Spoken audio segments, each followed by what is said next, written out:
Boa tarde a todos. Continuando aí nossa caminhada sobre a filosofia, vamos entrar numa matéria que muita gente corre, diz que é difícil, complexa, mas é importante por demais. Filosofia política. Começa com um pensamento simples. Você pode não gostar de política, mas você será liderado por alguém que gosta e vai querer continuar lá. A política é vital. O poder e o seu uso regem todos os setores da realidade humana, ou pelo menos influenciam de grande maneira.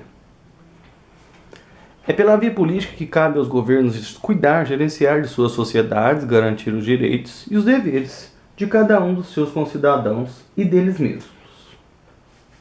Por isso, os filósofos há muito tempo se debruçam sobre a questão política e seus devidos campos de ação, a correta forma de governo, correta forma de liderança, dentre outras situações e sistemas.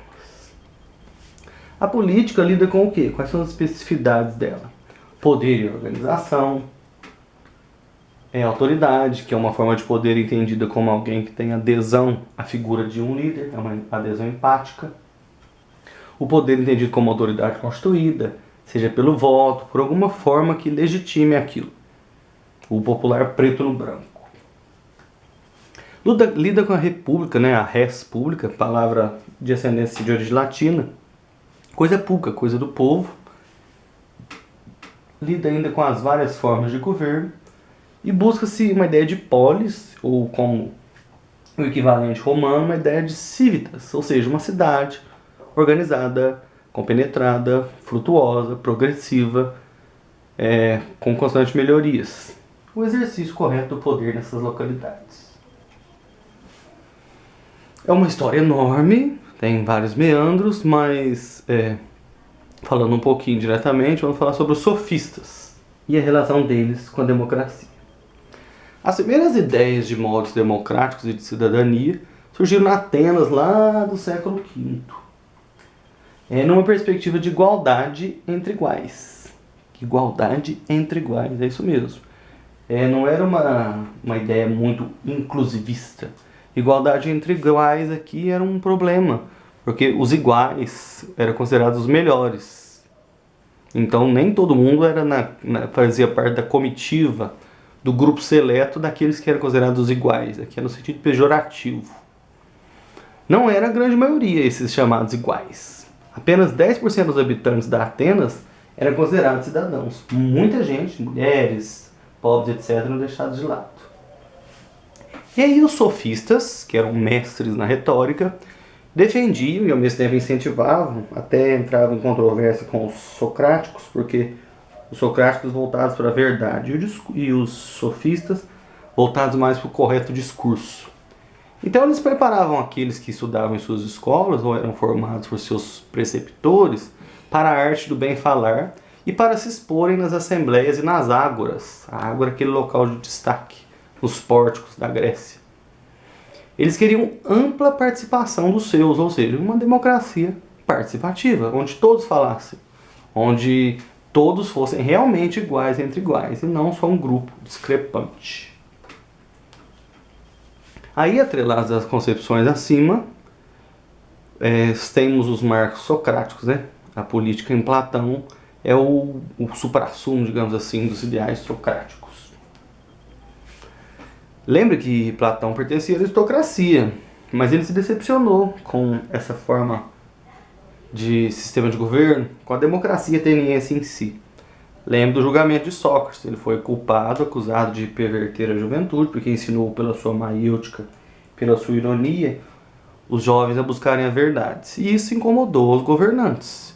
Ninguém quer dar a educação que o ser humano merece, porque a educação que o ser humano merece emancipa, liberta e acaba fazendo com que o cidadão não seja só um seguidor obediente de regras, mas ele as questione, queira seu bem-estar. O medo do governante é um cidadão consciente e politizado. Aí ele apontou o perigo de reinar essa retórica lá dos sofistas nesse sistema, pois persuadir para ele estava parecendo mais importante do que a verdade. A política estava sendo mais um palavrório, eloquente, fundamentado, etc., mas não o que se precisava realmente na política, que era a verdade. Aí ele propõe que ao invés de uma retórica tivesse uma dialética, a velha tese, antítese e síntese, com elementos reagrupados, uma afirmação, uma negação e uma conclusão retomada. Ele começou a buscar então uma cidade ideal, uma polis ideal. E ele usava a dialética como um recurso para isso, entendeu? Através do discurso e do interlocutor, que no caso seriam todos os interlocutores daquela região. Ele tem uma obra paradigmática que é chamada A República. Nela ele pensa numa polis ideal. Segundo esse pensamento, pasme, devia existir um lugar fixo para cada um conforme sua natureza. Nada de mobilidade social. E isso a pessoa ia demonstrando qual era esse lugar que competia a ela a partir de um processo de educação. Esse processo recebia o nome de paideia e tinha algumas fases para que o indivíduo fosse destacando e demonstrando em qual setor, em qual status social devia ficar. A fase 1, aí a pessoa estudava em ambiente de trabalho de repetição técnica, era mais sentido aplicativo. A fase 2, que se chamava mosaica, já lidava com coisas mais refinadas, a ginástica, a poesia e a música. E ao mesmo tempo ali o cidadão mostrava determinação, coragem e moderação. Fazia com garra, mas tinha doçura ao fazer. A terceira fase, que era ligada às exatas, à astronomia, e aí os mais aptos até aqui iriam para o estudo dialético. Dentre esses que ali estudavam a dialética e a aplicação de ideias, saíam os magistrados. E dentro dos magistrados, dentro dos que mais se destacaram em todo esse processo, viriam aqueles que poderiam e que deveriam governar, exercer o governo. Lá na obra República, Platão propõe a sofocracia, Sophos Kratos, poder do sábio, o rei filósofo. As pessoas comuns eram governadas por aqueles que detinham o saber. Aí tem a máxima dele, ou os reis se tornam sábios, ou os sábios se tornam reis. Aí a gente pode usar a alegoria da caverna, lembra do mito da caverna? Para falar sobre esse processo do Platão. O governante, que era o liberto, era aquele que tinha uma visão maior, que não estava preso na sua caverna, tinha um poder acima de qualquer lei fixa ou escrita. De modo que muitas vezes ele podia agir de modo errado, enganador, para manter a coesão no seu grupo que ele governasse. Ou seja, daqueles que ficaram presos na caverna, mas que ainda não tinham condições de sair dela, então era melhor que acatassem aquilo que quem se libertou estava mais preparado para oferecer. Ele critica a democracia, ele fala que a igualdade deve ocorrer na divisão dos bens e não no direito ao uso do poder. Muitas vezes o povo não sabe nem está preparado para escolher o que precisa, de acordo com ele, claro. O Estado e não a família, ou seja, o primado do Estado, tem o primado de educar na maior parte da vida. Ao deixar de fortificar os vínculos, ou seja, de ter uma educação eminentemente familiar, se evita a cobiça dos laços afetivos, ou seja, um governante puxar só para o seu grupinho. E também a degeneração das relações humanas, as dependências. Ele também apregou a extinção da noção de propriedade. Ele compara a cidade ideal com o corpo, com uma analogia de 3 almas. A primeira é racional, que era a alma ligada à mente, os governantes e os sábios, que eram capazes de chegar às verdades essenciais, lá do inteligível. A segunda alma era dos guerreiros, estava ligado mais à força, à defesa, era a mente. Se a mente era racional, a irascível era a ira, era a força, estava ligado ao tronco, até chegar ao ventre. Era a defesa e a moderação da violência. E depois a alma concupiscível, que é ligada aos desejos, a parte baixa do corpo. Era a sede dos desejos e do instinto de sobrevivência. Os entes da alma racional deviam gerir o poder. A justiça para ele é organizar essas partes das almas. Ninguém entra na atribuição de ninguém. O governo sábio não entra na atribuição de guerreiro, guerreiro não entra na atribuição de governo, e nem eles na atribuição de povo, de concupiscência. Aproveitando aí o embalo de política, já vamos falar então da política de Aristóteles, que tem continuações, mas tem fortes rupturas. Ele é discípulo de Platão, mas ele critica a utopia, a utopos, o não lugar, o ainda não realizável, o impassível do mestre. Ele questiona sobre as condições dos membros e da ausência da propriedade. Como que isso ia se fazer? Para ele, justiça e amizade não se separam, existe um vínculo. Elas são fundamentos da polis. Daí a ideia de filia, de amizade, no caso da polis, entendido como pessoas afins, afinidade, filia, amizade, pessoas com mesmas afinidades, com ideias e interesses se reuniam. E ele, diferente de Platão, que vai por aquela analogia que eu falei da caverna, do senhor poder se sobrepor à lei escrita, ele fala que não. Ele atribui forte valor às leis escritas, e o governo, que aqui o bom governo é o virtuoso e não o sábio, no sentido platônico, não apenas, tem que cumprir. O governante devia submeter as tais leis por meio de uma Constituição. Ele valoriza muito a ideia de Constituição, um conjunto de leis que rege uma nação. Reina a busca de um bem comum, de uma virtude cidadã, que ele chama de frônesis, e também a areté, que é a virtude enquanto busca, enquanto realização. Para ele, o homem é zoopolítico, animal político. Não existe neutralidade política, somos políticos por natureza. Se escolhemos um lado ou deixamos de escolher, estamos exercendo política. Mesmo a omissão é uma decisão em ser omisso. Ele aceitava o governo de muitos, ao invés de esperar a virtude de um só, que era o rei ideal, né, da polis platônica.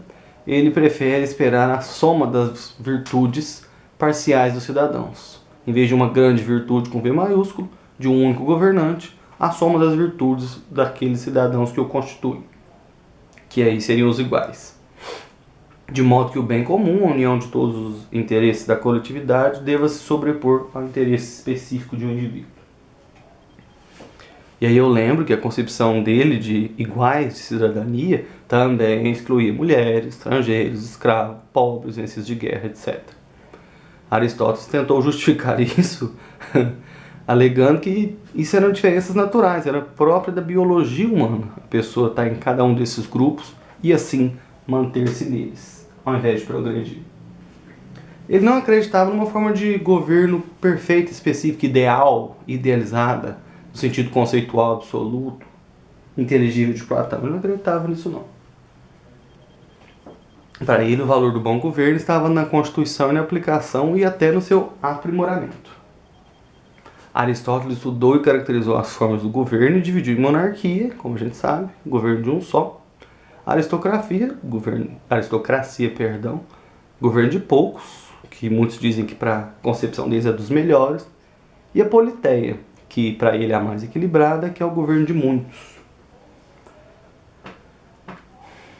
Quando, segundo Aristóteles, o interesse do governante ou de um grupo fica maior do que o bem comum, da coletividade, dessa filia, dessa coesão de iguais e de interesses, a forma de governo é corrompida. Aí, por exemplo, monarquia vira tirania, aristocracia se torna oligarquia e politeia se torna democracia no sentido de deturpação.